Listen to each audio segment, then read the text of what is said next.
Welcome to Junkyard Haunts, where we turn trash into haunts. Today we're going to be making the pea shooter from the video game Plants vs. Zombies. And we're going to be using a new piece of trash that I have never used in any of these props before. We're going to be using some chicken wire to make the actual pea shooter part. When you make something with chicken wire, make sure you get some pliers so you can actually bend the wire and you can hook it around the edges so you don't cut your hands up or anything.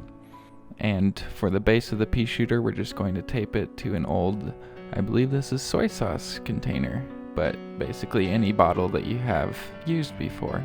And now for the base of it, I realized that I needed to weigh it down, so I actually cut the bottle in half and threw some rocks in there, which is what I always use for weight. I find it to be cheap.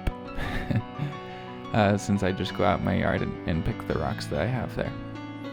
And for the leaves for the bottom, I wanted it to be pretty firm. And so I just used some milk jugs and cut them into the leaf shape.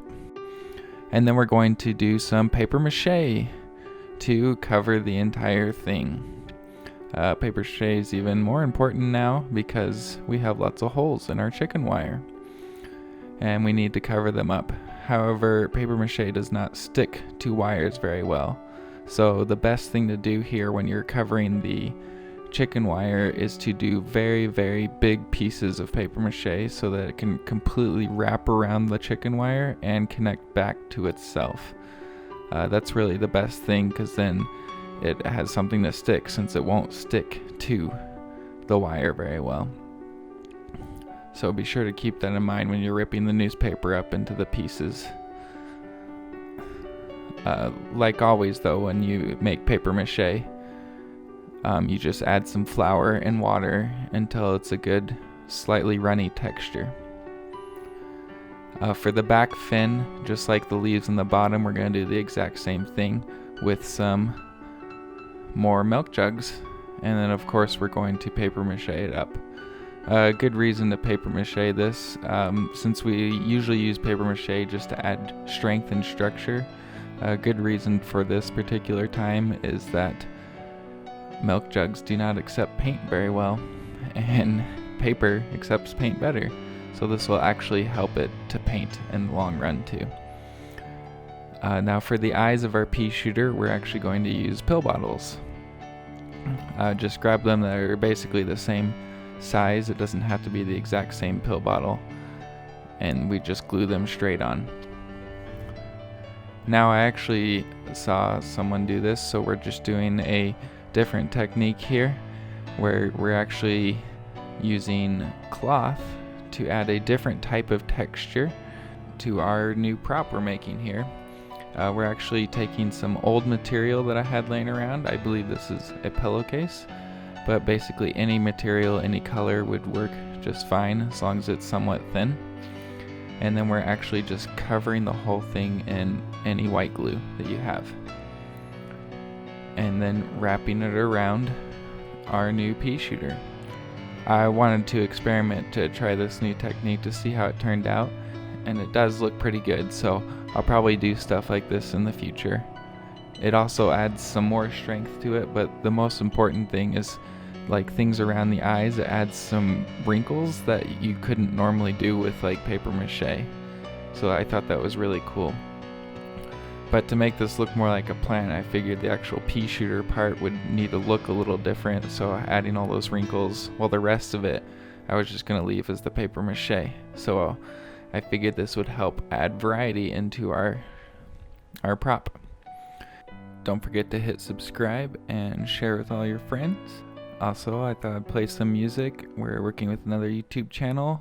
His link is in the description, so go check him out.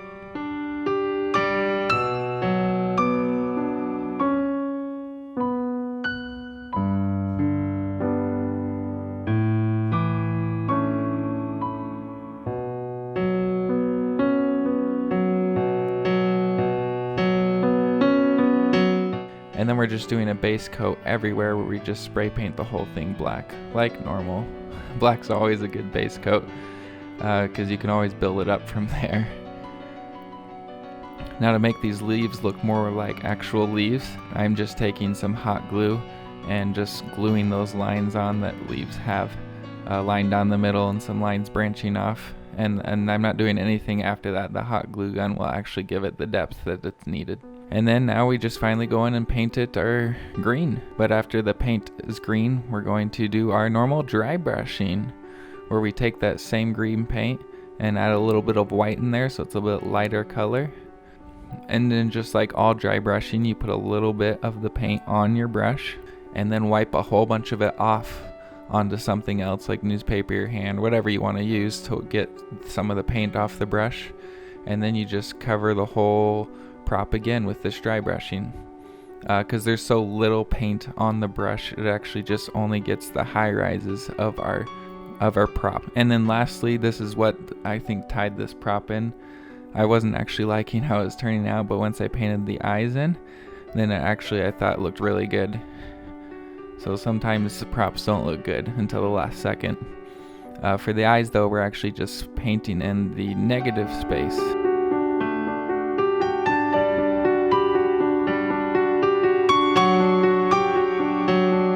Thanks for watching that video. Don't forget to hit subscribe if you haven't already. And if you have, just double check. Just do it. Do it. Also, share with all your friends. Write in the comments below, tell me what you would like me to make in the future, whether it be some video games like this, or if you want me to make something from a movie that is obviously scary. I have a Facebook page where I'll be posting a whole bunch of things, so make sure you get on there and check that out too. The link is in the description. So, oh, shoot, he's aiming right at me. There. Get them. Get them.